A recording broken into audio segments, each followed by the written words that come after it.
Hi friends, welcome to JJ Bujima Tailoring. இன்னைக்கு என்ன பார்க்க போறோம் அப்படின்னா நம்மளோட boutique style finishingக்கு தேவையான pressing ham toolோட நாலாவது டூல் தான் இன்னைக்கு பார்க்க போறோம். இதா இருக்கு பாத்தீங்களா, இதுதான் அந்த டூல். பாருங்க எப்படி இருக்குன்னு தெரியுதா உங்களுக்கு? இதோட இன்ட்ரோ வீடியோ பார்க்காதவங்க இன்ட்ரோ வீடியோ பார்த்துட்டு வந்து அதுக்கப்புறம் இது பாருங்க. ஏன்னா வந்து அதில் நான் எல்லாமே டீட்டெயிலாக சொல்லியிருப்பேன். இருந்தாலும் புதுசாக பார்க்குறவங்களுக்கு இந்த இதில் வந்து நான் சொல்கிறேன். இது எப்படி பண்ணேன் அப்படின்னா, பைசா செலவு இல்லாமல் ₹1 கூட இதில் நான் செலவு பண்ணாமல் நமக்கு ரொம்ப யூஸ்ஃபுல்லான ஒரு விஷயத்தை தான் நான் பண்ணியிருக்கேன்.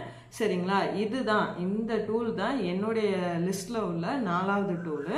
இந்த 4 டூலை வச்சு தான் நான் வந்து அயர்ன் பண்ணிக்கிட்டு இருக்கேன். சரிங்களா? இதை எப்படி பண்ணேன்றதை நான் காட்டுறேன். ரைஸ் பேக் இருக்குல்ல, வேண்டாத காட்டன், இது வந்து ஒரு துணி மாதிரி இருக்கும் இந்த rice bag. Plastic bag use பண்ண வேண்டாம். ஸோ இந்த மாதிரி ரைஸ் பேக் எடுத்துக்கோங்க. எடுத்துட்டு இந்த மாதிரி காட்டன் கிளாத், இது வந்து கலம்கரி ப்ளவுஸ் பிட்டு, இதோட பேலன்ஸ் பார்ட் நான் ப்ளவுஸ் ஸ்டிச் பண்ணி வேண்டான்னு பேலன்ஸாக இதை எதுக்காவது யூஸ் பண்ணிக்கலான்னு சொல்லி எடுத்து வச்சுருந்தேன். ஸோ அதை வச்சு தான் வந்து இந்த டூல் வந்து மேலே வந்து அவுட்டர் லைன் வந்து போட்டிருக்கேன். சரிங்களா? இந்த மெயின் கிளாத் வந்து இந்த மாதிரி கிளாத்தில் போட்டிருக்கேன். மெயின் கிளாத் போடுறது காட்டன் கிளாத்தாக போடுங்க, அப்போ தான் வந்து உங்களுக்கு ரொம்ப இதாக இருக்கும். ஓகேவா? இப்போது இந்த கிளாத் வந்து எடுத்திருக்கேன். அடுத்தது நம்மளோட ப்ளவுஸ், நார்மல் சாதா ப்ளவுஸு, அப்புறம் லைனிங் கிளாத்து, இந்த இதை மட்டும் வச்சு தான் நான் உள்ளே வந்து தம் பண்ணியிருக்கேன். இதை வந்து இவ்வளோ பெருசாக யூஸ் பண்ண வேண்டாம். ஸோ ரொம்ப குட்டி குட்டி குட்டியாக வந்து ஃபஸ்ட்டே வந்து கட் பண்ணிக்கோங்க.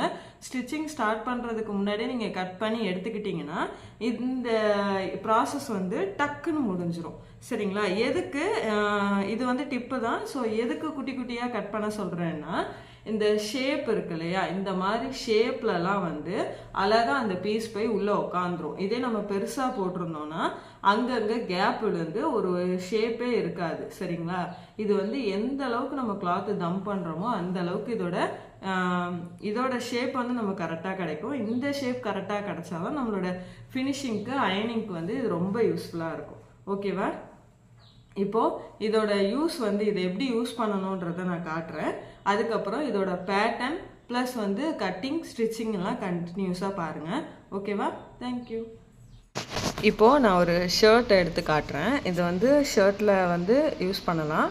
அதே மாதிரி லாங் ஸ்லீவ்லோட ஹெம்லைனுக்கும் நம்ம வந்து சீம் லைனுக்கும் நம்ம இதை வந்து யூஸ் பண்ணிக்கலாம்.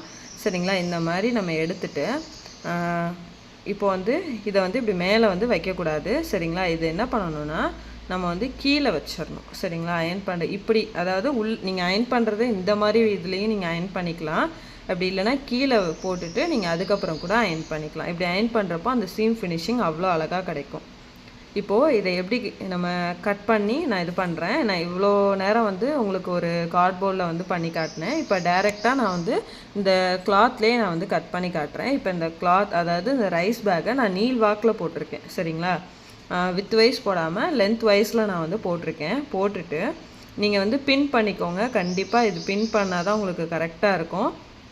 நான் 18 இன்ச்சு ஹைட்டுக்கு மார்க்கிங் போட்டுக்கிறேன். First 18 inch. சரிங்களா? 18 இன்ச்சில் மார்க்கிங் போட்டுட்டு இப்போ நான் ஃபஸ்ட்டு அதை வந்து ஒரு ஸ்ட்ரெயிட் லைன் போட்டுக்கிறேன்.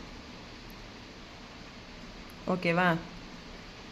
இப்போ வந்து 3.5 இன்ச்சு, 3.5 இன்ச்சை 2ஆல் நம்ம டிவைட் பண்ணோன்னா 1.25 இன்ச்சு. ஸோ நம்ம 18 இன்ச் மார்க் பண்ண இடத்துல மேலே 1.25 இன்ச்சு, கீழே 1.25 இன்ச்சு மார்க் பண்ணி டோட்டல் 3.5 இன்ச் வந்து நம்ம மார்க் பண்ணிக்கலாம்.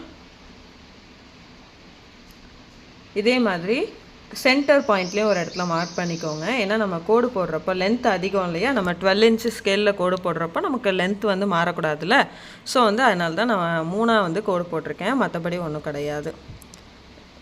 இதே மாதிரி கரெக்டாக கோடு போட்டிங்கன்னா உங்களுக்கு அந்த பேட்டர்னோட அளவு வந்து மாறாது. இப்போ கோடு போட்டுட்டு இந்த எட்ஜஸில் வந்து பாருங்கள், இந்த எட்ஜில் சிம்பிளாக ஒரு கர்வ் லைனு கையாலே ட்ரா பண்ண முடிஞ்சவங்க கையால் பண்ணுங்கள். இல்லை ஃப்ரெஞ்ச் கர்வ் வச்சு ட்ரா பண்ணுறவங்க ஃப்ரெஞ்ச் கர்வ் வச்சு ட்ரா பண்ணிக்கோங்க. சரிங்களா? இந்த மாதிரி தான் வந்து அந்த எட்ஜில், அந்த எட்ஜ் மினிமம் 1.5 இன்ச் கூட நீங்கள் எடுத்துக்கலாம் அந்த கேப்பு. ஆனால் அந்த வளைவு ஷேப் அவ்வளோ அழகாக இருக்கணும் சரிங்களா. ஸோ ஃப்ரெஞ்ச் கர்வ் வச்சே பண்ணணுன்னா பண்ணிக்கோங்க. அவ்வளோதான். இப்போ வந்து குண்டூசி வச்சு பின் பண்ணிவிட்டு நம்ம வந்து கட் பண்ண போகிறோம். மேலே ஸ்டிச்சிங் அலவன்ஸ் வந்து ஒரு 1/2 இன்ச் வந்து விட்டுக்கோங்க. டேப்பை வச்சு மார்க் பண்ணி அதுக்கப்புறம் இது பண்ணிக்கோங்க. டேப்பை வச்சு மார்க் பண்ணுறீங்கன்னா டேப்பை வச்சே மார்க் பண்ணுங்கள். ஸ்கேலை வச்சே மார்க்கிங் எல்லாம் பண்ணுறீங்கன்னா ஸ்கேலை வச்சே எல்லாமே பண்ணுங்கள் சரிங்களா. ஸோ இப்போ நம்ம ஸ்டிச்சிங் அலவன்ஸும் கொடுத்தாச்சு. இப்போ அதை வந்து நம்ம சுற்றி கட் பண்ணி எடுத்துடலாம். குண்டூசி வச்சு பின் பண்ணிட்டீங்க அப்படின்னா உங்களுக்கு வந்து அந்த அளவுகள்லாம் மாறாமல் நம்ம அழகாக அதே ஷேப்பில் எடுத்துடலாம் சரிங்களா. ஷேப் வந்து அதே ட்ரா பண்ண ஷேப் அப்படியே இருக்கணும். பண்ணிவிட்டு இதை வந்து கட் பண்ணிக்கோங்க. இதே இதுதான். இந்த பீஸ் வந்து நமக்கு 2 தேவை சரிங்களா. ஓப்பன் பீஸாகவே இருந்தாவே போதும். இதே பீஸை போட்டு நம்ம என்ன பண்ண போகிறோன்னா மெயின் கிளாத்தும் நம்ம கட் பண்ணி எடுத்துக்க போகிறோம் சரிங்களா. மெயின் கிளாத்தை ஒரு வாட்டி அயன் பண்ணிக்கோங்க. அயன் பண்ணிவிட்டு சேமாக கட் பண்ணி நம்ம எடுத்துக்கலாம். ஓகேவா. நான் கட் பண்ணிட்டு காட்டுறேன். இப்போ நான் இதுவும் கட் பண்ணி எடுத்துட்டேன். இப்போ இதுக்கும் மேலே வந்து ஒரு ரோப் வந்து ஹேங்கிங் டைப்பில் நம்ம பண்ண போகிறனால இதுக்கும் நம்ம வந்து கட் பண்ணி எடுத்துக்கிட்டாச்சு சரிங்களா. இப்போது இந்த குட்டி குட்டி பீஸ் எல்லாம் கட் பண்ணி எடுத்து வச்சுக்கோங்க. ஏன்னா முதல்ல கட் பண்ணிட்டா இது டக்குன்னு வேலை முடிஞ்சிடும். அதுக்காண்டி தான். இப்போது பாருங்க, இந்த கிளாத் இருக்கா, இந்த 2 கிளாத்தோட ரைட் சைடு 2 ஃபேஸ் பண்ணி இருக்கிற மாதிரி போட்டிருக்கேன். இதுக்கு மேலே அந்த லெட்டர்ஸ் இருக்கிற இது இருக்குல்ல, அது 2 ராங் சைடில் இருக்கிற மாதிரி போட்டிருக்கேன். ஓகேவா. போட்டுட்டு இப்போ நான் வந்து ஸ்டிச்சிங் வந்து ஸ்டார்ட் பண்ணிட்டேன். அந்த சீம் நம்ம மார்க் பண்ணியிருக்கோம்ல அந்த இடத்துல நான் வந்து தையல் வந்து போட்டுக்கிட்டு இருக்கேன். அந்த ஷேப் அப்படியே நீங்கள் வந்து மாறணும். அந்த மாறுறப்போ அந்த ஒரு கார்னரில் வந்து நீங்கள் இந்த மாதிரி அந்த ரோப் எடுத்து வச்சோம்ல ஹேங்கிங் டைப்புக்கு, ஸோ அதை வந்து உள்ளே வச்சு ஸ்டிச் பண்ணிடுங்க. இப்படி பண்ணுறப்போ அதுவும் உள்ளே போயிடும். நமக்கு பிசுறு வெளியே தெரியாமல் அதுவும் முடிஞ்சிடும் சரிங்களா. இப்போது இந்த இடத்துல நான் கொஞ்சம் ஸ்பேஸ் வந்து விட்டுருக்கேன். கொஞ்சமாக வந்து ஸ்பேஸ் விட்டுருக்கேன். இப்போ நான் வந்து இதை 1/4 இன்ச் நம்ம 1/2 இன்ச் ஸ்டீம் அலவன்ஸ் கொடுத்துருக்கோம். ஸோ அதை 1/4 இன்ச்சுக்கு கட் பண்ணிவிட்டு அதுக்கப்புறம் நம்ம நாச்சஸ் வந்து போட்டுக்கலாம். ரொம்ப பக்கத்தில் நாச்சஸ் வந்து போட்டுக்கோங்க. அந்த டேர்னிங் பாயிண்ட்லலாம் ரொம்ப கவனமாக போடுங்க. தையல் மேலே போட்டுறக்கூடாது. இப்போ ஃபுல்லாக வந்து கட் பண்ணி எடுத்துடலாம். நாச்சஸ் வந்து ரொம்ப இம்பார்ட்டன்ட். நாச்சஸ் போடலை அப்படின்னா உங்களுக்கு வந்து அந்த ஷேப் வந்து எக்ஸாக்டாக கிடைக்காது. ஓகேவா. இப்போ வந்து நம்ம டேர்ன் பண்ண போகிறோம் சரிங்களா. இந்த இடத்துல இவ்வளோண்டு கேப்பில் தான் நான் வந்து டேர்ன் பண்ண போகிறேன். பாருங்கள், இப்படியே உள்ளே ஃபுல்லாக நம்ம டேர்ன் பண்ணி எடுத்துக்கலாம். ரைஸ் பேக் வந்து துணியாக தான் இருக்கணும். ஓகேவா. இப்போ வந்து இதில் கிளாத்தை வந்து நம்ம தம்ப் பண்ணிக்கலாம். குட்டி குட்டியாக நான் மறுபடியும் மென்ஷன் பண்ணிடுறேன். கிளாத் வந்து குட்டி குட்டியாக தான் நீங்கள் கட் பண்ணி இருக்கணும் சரிங்களா. கட் பண்ணி வச்சா தான் உங்களுக்கு கரெக்டாக இருக்கும். காட்டன் கிளாத்தாக யூஸ் பண்ணுங்கள்.